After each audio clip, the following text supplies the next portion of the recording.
Армысыздар. Бұрын ауыл кеші көңілді деген атаумен жұқа ғана кітапшалар жиі тарайтын. Онда жаңа әндердің мәтіні мен нотасы, авторлары, сондай-ақ халық сүйіп орындайтын әндер жиі басылатын. Өйткені ол кезде бүгінгідей барлық дүние алақаныңда тұрған жоқ. Ауыл аймақтағы өнерпаздар үшін сол кітапшалар таптырмайтын көмекші еді. Ол дәуренді өтті. Бірақ ел іші өнер кеніші деген тәмсіл бекер айтылмаған. Ұлан байтақ елімізде орталықтан шеткер жүрсе де әнге өнері танылған, елге танылған өнерпаздар аз емес. Солардың бірі композитор Серік Бабахановты сара сөзге шақырдық. Қош келдіңіз. Қош көрдік. Секе, сіздің әндеріңізді сұхбатқа дайындық барысында біраз тыңдап шықтым. Әр жерден бұрында білетін әндер екен. Жаңа көбіне әннің өзін тыңдаймыз да, бірақ авторларына мән бере бермейміз ғой. Енді өзі тыңдарманның, көрерменнің әдеті сондай. Сол кезде қарап отырып, бір аңғарғаным, сіздің әндеріңізде бір дәстүрлі әндермен бір іздес дейміз бе, жаңа дәстүрлі әндерге бір ұқсаушылық, сондай бір, сосын бір сағыныштың сазы жатқан сияқты көрінеді. Сондай бір дүние сезілді, солай сезімде болдым. Бәлкім менікі алдамшы сезім болуы мүмкін. Оның сыры неде, қалай ойлайсыз? Мүмкін, иә. Енді бұның сыры бар ма, сыры жоқ па деп қалай айтуға болады. Бұның сыры бар да шығар мүмкін. Енді бала кезімізден ауылда өсіп, ауылдың шаңдатып, сол жерде өскеннен ауылға сағыныш бар. Қазір өдері көшіп ел қалаға жақандануға жақындағанда бала кезіміздегі өмірімізді көз алдымызға келтіреміз. Туған жеріңді сағынасың. Маған өткенде бір сұрақ қойып еді. Әндеріңіздің бәрі сағыныш, жаңағы сосын туған жер туралы, ел туралы жаза беріпсіз деп. Сосын мен айтам, маған айтады да, жаңағы ауылыңызды сағынасыз ғой деймін. Мен айтам, ауылымды сағынам, ауылымды қалай сағынбаймын? Ауылымды сағынам, ауылымның қартын сағынам мен қазір. Өйткені бала кезінде жабағына жайдақ мініп шапқылаған кезің, қырдың үстінде кешкі жақын малын күткен қарттар әңгімелесіп отырған. Қазір жоқ, енді барғанда сол жүдеу тартқан ауылды көріп қаласың, сондағы жаңағы сағыныштар болмауы мүмкін емес қой. Сіздердің жақтарында ауылдың жүдеу тартуы қиындау шығар, өйткені табиғаты керемет жер ғой, Алтай деген. Бұл туралы бұрын мен өз әкемнен сұрайтынмын. Әке осы адам есейген сайын туған жерін сағынады, жаңағы туған мекенін сағынады. Соның себебі неге сондай деп, енді былайша айтқанда өзіңіз айтқан урбанизация процесі, кәдімгі үлкен қалаларға жиналу процесі жүріп жатыр ғой. Тәуелсіздік алғаннан кейін үлкен қарқын алды. Барлығымыз ауылдардан ақырын үлкен қалаларға кетті, кәсіп таптық, жаңағы тұрмысымызды түзедік қолымыздан келгенше деген сияқты ғой. Сол кезде айтатын, ол балалық деген адамның ең бір таза кезі ғой деп. Жаңағы бүлінбеген, сол адам таза кезін сағынады. Ал таза кезінің куәсі сол туып өскен мекен дейді, жаңағыдай. Кіндік қан тамған деп айтып атамыз ғой, бірақ кіндік қан тамыз, ес жиған кездегі, есің жия бастаған кездегі кезең сол бір өміріңнің мәні болып қалады, сондықтан соған деген бір сағыныш тұрады деген сияқты. Сұрағым бар. Ол қазақ әндері бірнеше мектепке бөледі зерттеушілер. Арқаның әндері дейді, естуіңіз бар. Арқаның әндері кең тынысты келеді, кәдімгі созылыңқы, үлкен бір дауыспен айтылы. Жетісу әндері деген ән мектебі дейміз. Алтай әндері деген жаңағындай бір көбіне мынау қандас ағайындармен біраз әндер келді. Жаңағы Арқаның әндері жаңағындай созылыңқы, кең тынысты деп айтсақ, мынау жетісу әндерінде ойнақылық басым, кейде шорт кесетін жерлер болады, өте бір дауыс иірімдерімен ойнайды кәдімгідей. Сіз қай мектепке жақындап сіздің жаныңызға? Жаңа балалық шаққа қайтып байланып соғып отырмын ғой. Біздің кішкентай бала кезімізде біздің ауылға жаңа телевидение келген жылдар 77-78 жылдардың маңайында телевидение келе бастады ғой. Соңғы дейін ауылдың ортасында бір радио тұратын еді. Біздің кішкентай бала кезімізде, көшеде саңғылдап сөйлеп тұрады. Сондағы айтқан әндердің бәрі, дәстүрлі әншілер, сол кездегі Манарбек Ержанов, жаңағы Жүсіпбек Елебеков, Мәдениет Ешекеев, көп әншілер көп қой енді ол кездегі. Сол жаңағы ол кездегі әннің бәрі әдемі болып естілетін. Оны жіктеп бөлмей-ақ солардың қайсысын жақсы көріп, ауылға бір кішкентай концерт келсе, орындық тимейді, жайғасып, полға отырып алып көріп, сол концерт сондай бір өнерге деген құштарлық, тазалық өнердің бір сондай заман еді ғой. Сондықтан оны кейіннен өсе келе міне осы бертінірек Тұрсын Қазақ ағаларымызды көзіміз көріп қалды ғой. Сол Тұрсын Қазақ ағаларды көрдік. Сол кісілердің ән мәнерін естідік. Сонда қарап отырсам, оны жаңағы әннің жақсы дүниесін өзің білмей жүріп, өзіңе керекті дүниені солардан жинауың мүмкін. Сондықтан сондай бір нәрселер бар деп ойлаймын.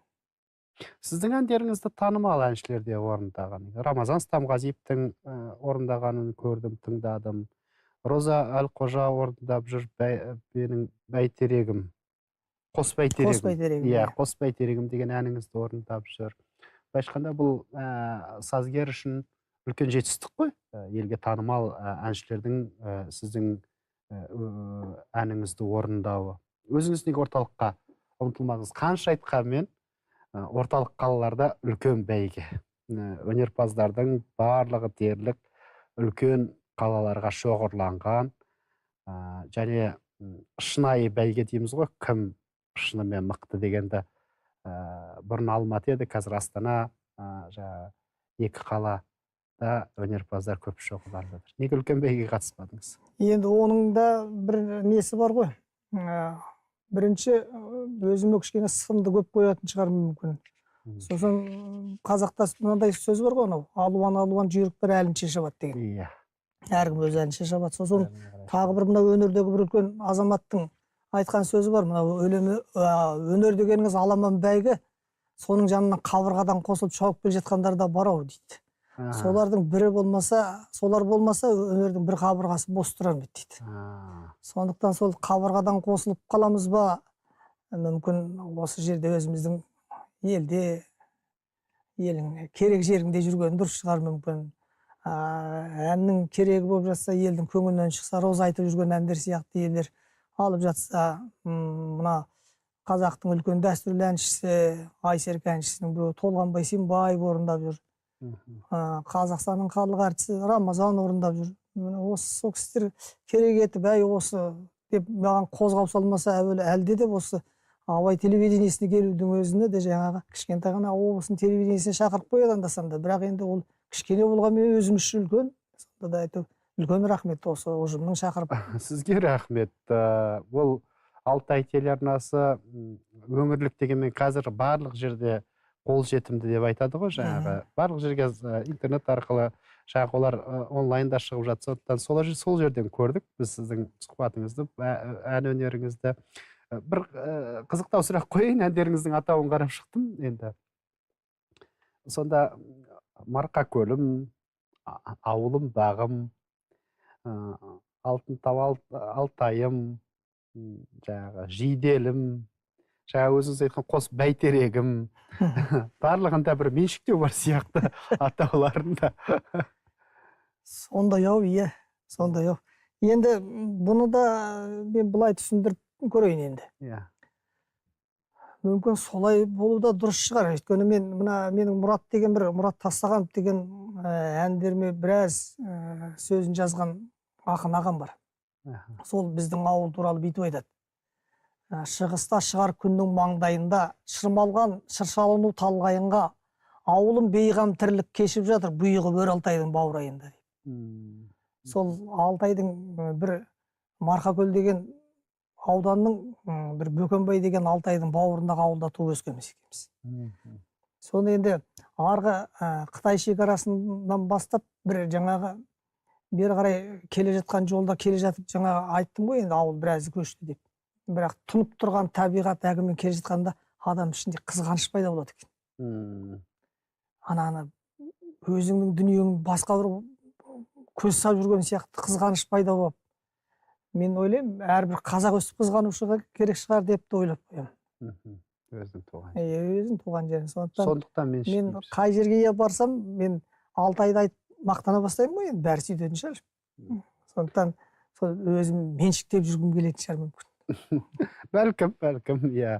Шынымен Алтайда бір адам қызықпайтын жер жоқ қой. Бірнеше рет жаңағы жұмыстың ретімен жекеде жолымыз түсті. Сол кезде бір ертегі әлеміне кіргендей боласың. Табиғаты, тауы, суы, анау соншама қарағайлары, самырсындары, биік жаңағыдай шоқылары, шыңдар алыстан мұнараттар тұратын. Және сондай жерде туып өскеннен кейін әрине ондай табиғатты қию, меншіктемеу мүмкін емес сияқты. Серік мырза, тағы да бір сұрақ қойғым келеді, ол бәлкім қате болуы мүмкін. Композиторлар көбіне өзін өзі қайталайтын сияқты көрінеді тұратын маған. Жаңағы әндердің бір қарқыны дейміз, бояуы дейміз, иірімдері бар. Біріне бірі жалғасып, бірін бірі толықтырып, бір әндер бір-біріне ұқсап тұратын сияқты көрінеді. Осы жерде бір дүниені айтып кетейін. Жаңағы арқалықта Жұмағали Өмірбеков деген ақсақал өтті. Сол кісінің бір ән шығарған кезде біздің азулы журналист марқұм қайтыс болды. Жұматай Сабыржанұлы деген ағамыздың бір жазған әнін оқып едім. Ән қалай деп сұрады дейді, сосын ән жақсы, бір әнге ұқсайтын сияқты ма деп, бір әнге ұқсайтын сияқты деп айттым дейді, әнді есіме түсіре алмай сонда айтады дейді. Енді әнге ұқсамаса несі ән деп айтты дейді. Тауып айтқан екен дедім. Соларды мынау бір-біріне ұқсайтын әнді орындаушының шеберлігі арқылы ерекшелеп тұратын сияқты көрінеді. Әлде бұл пікірім дұрыс емес пе? Бұл пікірдің дұрыстығы бар ғой. Бұл мүмкін өте өнерге жасалынатын қиянат та болуы да мүмкін. Өйткені жаңағы сынның азаюы шығар мүмкін осы. Електен өтпеген дүние жаңағы елге тарап жатады. Мына бір үлкен сатирик қой, енді қазақтың маңдайындағы үлкен сатирик Уәлибек Әбдірайымов бір жол айтып еді, бір сөзді 24 рет дейме бірдеңке рет әнде айтып, соның біреуінен шасысқан жоқ, бәлем береді қайталады деп бір сөзді. Сол сияқты бір әндерді жаңағы сыннан өтпей өтіп кетіп жатады ан жерден мен жерден. Мүмкін сонан кейін жаңағы түзету аз болғаннан кейін сондай дүниеге бара беретін шығармыз. Қазір жаһандану деген үлкен процесс жүріп жатыр. Аяқталған жоқ. Бұл бізге сол 2000 жылдардың орта шенінде деп айтайық, 2010 жылдары бізге сезіле бастады. Біздің қоғам сол кезде қатты осы мәселені біздің ойлылар, зиялыларымыз, жазушының жанында жүрген азаматтар көтере бастады. Жаһандану деген үлкен процесс. Ол әрине экономикалық тұрғыдан екен, дегенмен саясат пен экономиканы бір-бірі жетелеп жүретін дүние ғой. Мүдделері бар мемлекеттердің. Бірақ руханият жағында да үлкен жаһандану процесі жүрді. Біз үшін қазір Америкадағы, болмаса Еуропадағы, болмаса көрші Ресейдегі, жақ көршіміз Қытайдағы бір жаңа дүниелер, жаңа әндер, тек өнердегі туындылар көп жаңалық емес, бірден біліп отырамыз. Хит әндердің барлығын. Сұрағым келетіні сізден, оның міндетті түрде әсері болады. Қазіргі эстрадамызды болмаса қарап отырсақ, жаңағы басқа да өнерлеріміз қарап отырсақ, үлкен синтезге ұласты. Әлемдік деңгей, ол шынымен үлкен әлемдік деңгейде бәйгеге шыққанымыз дұрыс шығар. Дегенмен бірте-бірте жаңағы дәстүрлі өнердің беделі сәл түсіңкіреп, жаңағыдай олардың жаңағы жаппай қолданыста болуы азайып келе жатқандай көрінеді. Енді өлмеге жатқан әндер бар, аз емес, дегенмен баяғы бұрынғы қарқын жоқ. Біздің жас күніміздегі, біздің бала күніміздегі қарқын жоқ.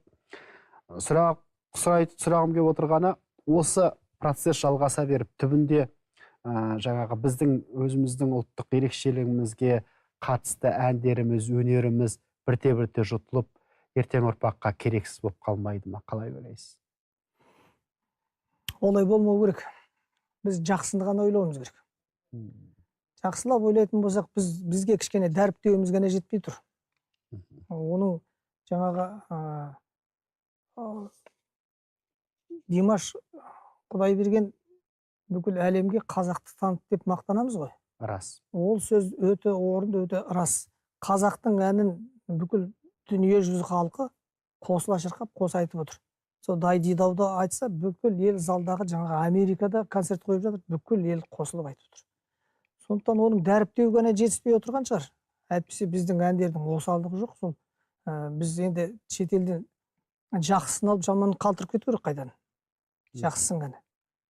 Оны егер де біз оның шетелдің ештеңкесі керек жоқ десек, ол да қате. Сонда бірақ тек жақсысын ғана алу керек та, керектісін, жақсы дүниесін алып қап, жаман өткізіп жіберу керек. Өзіңді дәріптеу керек. Қазақтың әнін неге? Біз тағы бір мынандай не болып еді? Россияға біздің бір өнерпаздар барып не қойған, концерт қойған. Қытайда болды, тағы бір сол екі жерден. Сонда барғанда барып, неменемен неге айтыпсыңдар эстрадамен деп. Қазақтың домбырасымен тосып отыр ғой енді. Ұлттық ерекшелігін Иә, ұлттық ерекшелігімізді көрсету керек. Сонда Түркияға екінің бірі барып жатыр ғой. Түркияның қайсы дәмханасына, қайсы кафесіне, ресторанына кірсек, түріктің өз аспабымен өзінің ұлттық өнерін айтады. Өз аспабымен айтады. Осындай дүниелердің кемшін тұстары көп. Әйтпесе біздің өнер әлем танымай, оны ұмытып кету, тастап кету деген болмайды. Оны жаңа балабақшадан бастап құлағына сіңіп өссе, қазақты қазақ мақтай алса, екі қазақтың басы бірсе, қазақ жаман деп айтпай, қазақ жақсы ұлы халық деп айтып құлағына сіңірсең, сонымен өнерін сіңірсең, ол ұмытпайды, ұмытылмайды. Менің ойым осындай.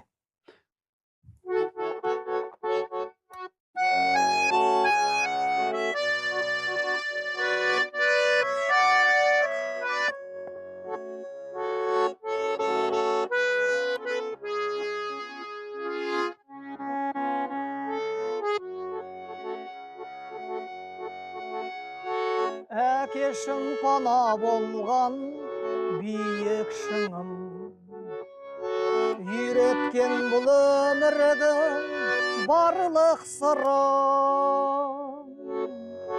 Жер бетін кезгеніммен, сендердің көздеріңнен төгілген жылылықты ешкімге сезбедім мен. Жер бетін кезгеніммен, сендердің көздеріңнен төгілген жылылықты ешкімнен сезбедім мен. Анашым ақ сүт беріп мәпелеген, кешірген көп кетсе де қатеменен. Анамның алақаны, әкемнің қарағаны оқтырды біз екенін бақытқа балағаны. Анамның алақаны, әкемнің қарағаны оқтырды біз екенін бақытқа балағаны.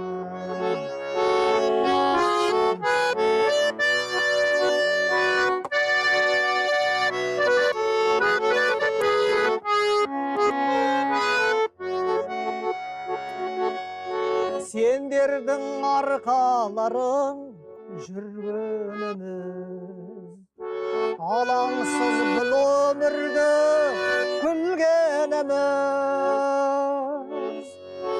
Менің қос бәйтерегім, сендерсіз қайтер едім. Әрқашан бірге болсаң, түгел ғой бар керегім. Менің қос бәйтерегім, сендерсіз қайтер едім. Әрқашан бірге болсаң, түгел ғой бар керегім. Әрқашан бірге болсаң, менің қос бәйтерегім. Тамаша, тамаша. Рахмет сізге. Секе бір сұхбаттың соңында ән қайдан қонған сізге бұл өнер? Мен енді жаңағы 6 жасымда өзім домбыра тартып, жаңағы үлкен ағаларымнан үйреніп сөйтіп жүрдім. Бірақ негізі менің нағашы атам домбыраны мықты тартқан күйші болады. Сосын өзімнің жағымнан да менің бір ағаларым даулескер, айтыскер, жаңағы сондай айтыскер ақын болған. Тегімізде бар. Тегімізде енді кішкентай сол өнерге бір жақындық бар. Рахмет сізге келіп, уақытыңызды бөліп, біздің шақыруымызды қабыл алып, ел іші өнер кеніші дейді ғой, көбіне орталықтағы халыққа танылған азаматтармен сұхбаттасамыз. Енді бізге ыңғайлысы да сол болып тұрған дегенмен, осындай өңірде жүрген азаматтарды ара-гідік реті келгенде шақырып, халыққа, жалпы елімізге танытып отырғанымыз өзіміз үшін керек. Себебі өнер қашанда әртүрлі пікірлер, әртүрлі стильдер, әртүрлі қарқындар, әртүрлі темптер арқылы дамиды, бірінен бірі алады деп ойлаймын. Сондықтан ісіңізге, жұмысыңызға, кәсібіңізге берекет дейміз, өнеріңізге де үлкен жаңағы биік шыңдарды бағындыруын тілейміз. Үлкен рахмет, сіздерге де үлкен рахмет, ұжымдарыңызға рахмет. Бұл кез келген сіздер жасап жатқан шаралардың қайсысы болсын қазақтың кәдесіне жарайтын дүниелер. Сондықтан еңбектеріңізге табыс, сіздерге шығармашылық үлкен табыс тілеймін. Рахмет. Серік мырза, қадірлі көрермен, бүгін біздің Сара сөздің студиясында композитор, өзі әнші Серік Бабаханов болды. Сара сөзді көріп, салмақты пікірлерге құлақ түре жүріңіздер. Амандық болсын.